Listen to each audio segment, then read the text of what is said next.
প্রিয় দর্শক বন্ধুরা, আপনারা দেখছেন আমাদের প্রিয় চ্যানেল কেরিয়ার আপডেট বেঙ্গলি। বন্ধুরা, আপনারা জানেন যে লোকসভা ভোটের ফলাফল বার হয়ে গিয়েছে। আর লোকসভা ভোটের যে ফলাফল এসছে তা দেখে একেবারে পুরোপুরি চমকে গিয়েছে গোটা রাজ্যের মানুষ। হ্যাঁ বন্ধুরা, কারণ কি বন্ধুরা, যেটা হবার ছিল সেটা হয়নি। হ্যাঁ বন্ধুরা, 2019 সালে বিজেপি সিট পেয়েছিল 18টি, সেখান থেকে তাদের সিট কমে গিয়ে হয়ে গিয়েছে 12টি। হ্যাঁ বন্ধুরা, তো বিজেপির এই ভয়ঙ্কর ভরাডুবির কারণটা কী? কারণ কি এত লম্পঝম্প করলো, শেষ পর্যন্ত বিজেপি এই রাজ্যে সেভাবে দাগ কাটতে পারল না, উল্টে তাদের সিট আরও কমে গেল। আর রাজ্যের যে শাসক দল তৃণমূল কংগ্রেস, তাদের সিট আরও বেশি বেড়ে গেল। হ্যাঁ বন্ধুরা, তো বলা যেতে পারে রাজ্যে এখন চারিদিকে সবুজ আবিরের ছড়াছড়ি। তো বন্ধুরা, হঠাৎ করে কেন বিজেপির এত ভয়ঙ্কর ভরাডুবি হলো? 2019 সালে যে লোকসভা নির্বাচন হয়েছিল, এই 2024 সালের যে নির্বাচন তার থেকে আরও ভালো বেটার ফল করারই চিন্তাভাবনা করেছিল বিজেপি, এবং সকলে সেটা মনেও করেছিল। তো শেষ পর্যন্ত এত বড় ভরাডুবি হলো কেন? তো বন্ধুরা, বেশ কয়েকটি গোপন কারণ সামনে আসছে। তো আজকের এই ভিডিওটির মাধ্যমে সম্পূর্ণ আপডেট আপনাদেরকে দিয়ে দেবো বন্ধুরা, যে কেন রাজ্যে বিজেপির এত ভয়ঙ্কর ভরাডুবি হলো, কেন সিট আরও বেশি কমে গেল, আর তৃণমূলের সিট কী করে আরও বেশি বেড়ে গেল। তাই বন্ধুরা, সঙ্গে থাকুন এবং শেষ পর্যন্ত দেখতে থাকুন। তো বন্ধুরা, রাজ্যে বলা যেতে পারে যে বিজেপির যে সরকার, আর বিজেপি সরকারের বড় বড় যে নেতারা, মোদি থেকে শুরু করে অমিত শাহ থেকে শুরু করে আরও বড় বড় নেতারা রাজ্যে বারবার উড়ে এসেছেন এবং এখানে সেখানে নানান জায়গায় ভয়ঙ্কর ভয়ঙ্কর বক্তৃতা দিয়েছেন, বড় বড় চওড়া চওড়া বক্তৃতা দিয়েছেন। তারপরেও তাদের এর ফলাফল শূন্য হয়ে গেল, তারপরেও তারা হেরে গেল। তো কেন এই ধরনের ঘটনা ঘটলো? তো বন্ধুরা, বেশ কয়েকটি কারণ সামনে আসছে, বেশ কয়েকটি গোপন সমীক্ষা সামনে আসছে। তো আজকের ভিডিওটির মাধ্যমে জানাবো বন্ধুরা, যে এত বলা যেতে পারে যে ছোটাছুটির পর, এত হাঁকাহাঁকির পরও বিজেপি কেন হেরে গেল, বিজেপির কেন সিট কমে গেল। তো জানা যাচ্ছে এর সবচেয়ে বড় প্রধান যে কারণ সেটা হচ্ছে লক্ষ্মীর ভাণ্ডার। লক্ষ্মীর ভাণ্ডার সম্পর্কে বলা যেতে পারে মানুষের মধ্যে বিজেপি সম্পর্কে একটা ভয় কাজ করেছিল। অনেক সময় এই লক্ষ্মীর ভাণ্ডারের টাকা বন্ধ করে দেওয়ার হুমকি দিয়েছিল বিজেপির একাধিক নেতা নেত্রী, আর যেটা মানুষের মনের মধ্যে দাগ কেটেছিল। মানুষ ভেবেছিল যদি বিজেপি আসে তাহলে লক্ষ্মীর ভাণ্ডার প্রকল্পটি বন্ধ করে দেওয়া হবে, অর্থাৎ বিশেষত মহিলাদের মনে দাগ কেটেছিল। আর এটাকে আবার হাতিয়ার করে তৃণমূল মহিলাদের মধ্যে বিজেপি সম্পর্কে একটা ভয়ভীতি তৈরি করে দিয়েছিল। যদি বিজেপিকে নিয়ে আসা হয়, যদি আপনারা বিজেপিকে ভোট দেন, তাহলে লক্ষ্মীর ভাণ্ডার বন্ধ করে দেওয়া হবে। আর মেয়েদের হাতে প্রতি মাসে মাসে যে একটা টাকা পড়ছিল কোনো রকম কাজ ছাড়াই, তো মেয়েরা এতে অনেকটাই খুশি ছিল।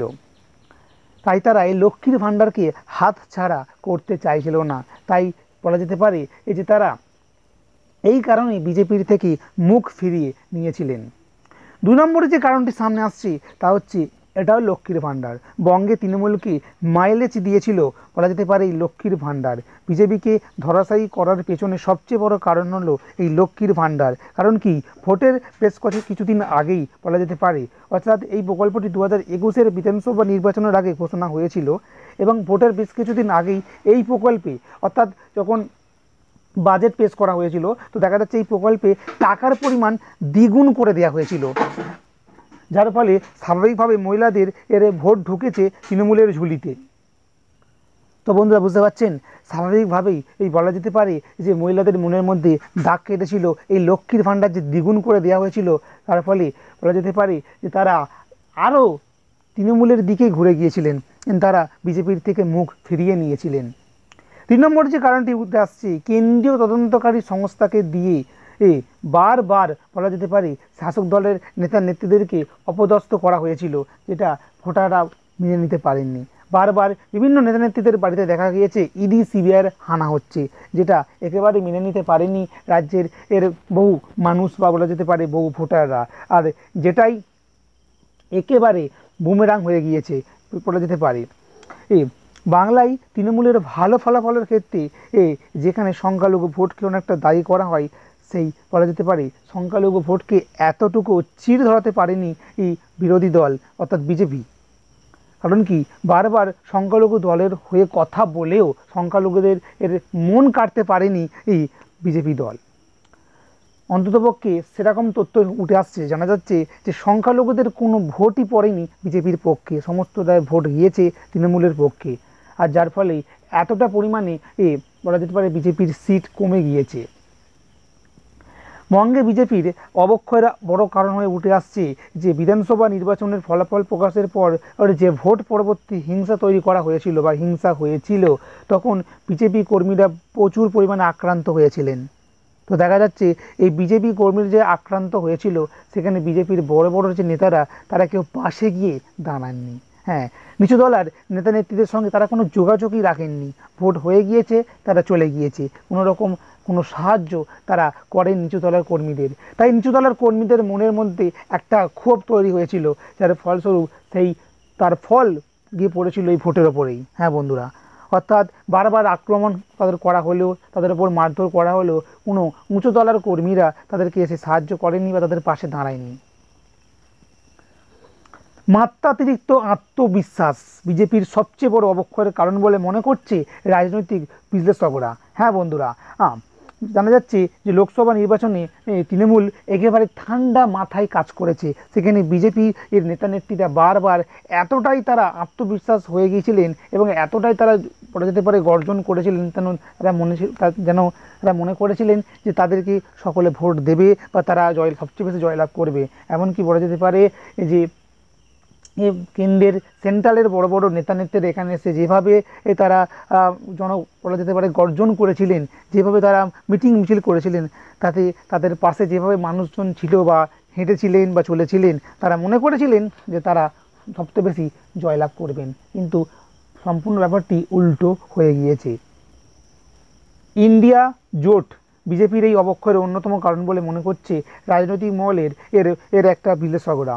পশ্চিমবঙ্গে তৃণমূল আলাদা করে লড়াই করলেও বারবার মমতা ব্যানার্জি বলে গিয়েছেন যে ইন্ডিয়া জোট তারই তৈরি এবং ইন্ডিয়া জোট সরকার করলে তৃণমূল বাইরে থেকে হোক বা ভেতর থেকে হোক সমর্থন করবেই।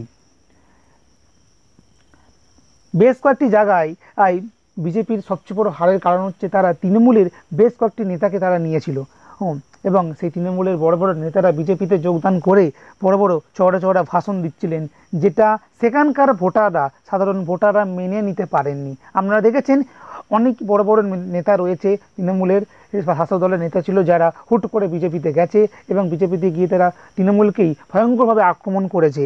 হ্যাঁ, যেটা সাধারণ ভোটাররা মেনে নিতে পারেনি, যার ফলে সেই এলাকাগুলোতে বিজেপির সবচেয়ে বেশি ভোট কেটে গিয়েছে এবং বিজেপি পরাজয় লাভ করেছে। 2019-এর লোকসভা নির্বাচনের পর যেভাবে বিরোধী নেতাদের উপর বিভিন্ন ধরনের মামলা হয়েছে, তাও ভালোভাবে মেনে নিতে পারেনি এই রাজ্যের সাধারণ মানুষেরা। হ্যাঁ বন্ধুরা, তো এই সমস্ত যে বলা যেতে পারে কারণের জন্যই বিজেপির সিট কমে গিয়েছে, বিজেপির পরাজয়ের কারণ হয়েছে, আর তৃণমূল আরও বেশি এগিয়ে গিয়েছে। তো বন্ধুরা, এ ব্যাপারে আপনাদের কি মতামত কমেন্ট সেকশনে কমেন্টস করতে একেবারেই ভুলবেন না।